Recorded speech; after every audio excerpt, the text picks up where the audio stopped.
Well, on to the other big story that we're tracking today. Regular international passenger flights will finally resume from today after more than 2 years of a pandemic-induced travel ban. Now, given that scheduled international flights have been suspended since 2020, overseas connectivity was made possible through air bubble arrangements so far, under which airlines could mount only a limited number of flights. Now, with the resumption of scheduled flights, carriers will now be able to operate at capacity in accordance with the original air service agreements that have been negotiated between India and other countries. What does this mean for you? It essentially means that there will be more number of flights that will be available, and therefore, hopefully, fare prices will also go down. Sukirti, tracking the details of this story, joins us with the very latest. Sukirti, good morning to you. What more can you tell us about this big development? Good morning, Rishika. Yes, so as of now, this happens to be day one of this resumption.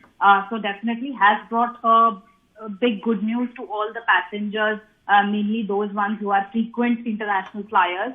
But it will have to take some time before we know the actual impact in terms of airfares. There are several international airlines that are going to be adding new routes, especially as this comes ahead of this summer vacation season. We are in March right now, and we know that the whole May-June month is the holiday season. So ahead of that, there are likely to be airfare reductions, and the market competition is likely to bring relief to all the customers. But for now, certain numbers that we can show you some light on is the fact that there were about 4,700 international flight departures which were being operated every week from Indian airports. Pre-pandemic, during the air bubble pact, it came down to about 2,000 weekly flights.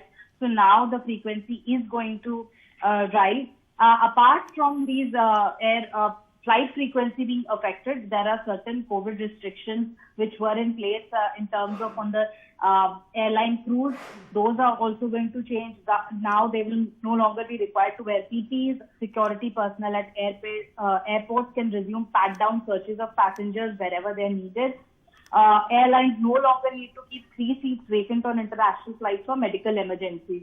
So those are certain changes. However, what continues to be there in place is that masks will still have to be worn, and all the usual procedures of sanitizing your hands once you are at every entry point across the airport. So all of those will continue, but the major restrictions, of course, being taken off, and all eyes now on how many more airlines, air routes are going to be added, and how much the fares will come down, bringing a big relief to passengers.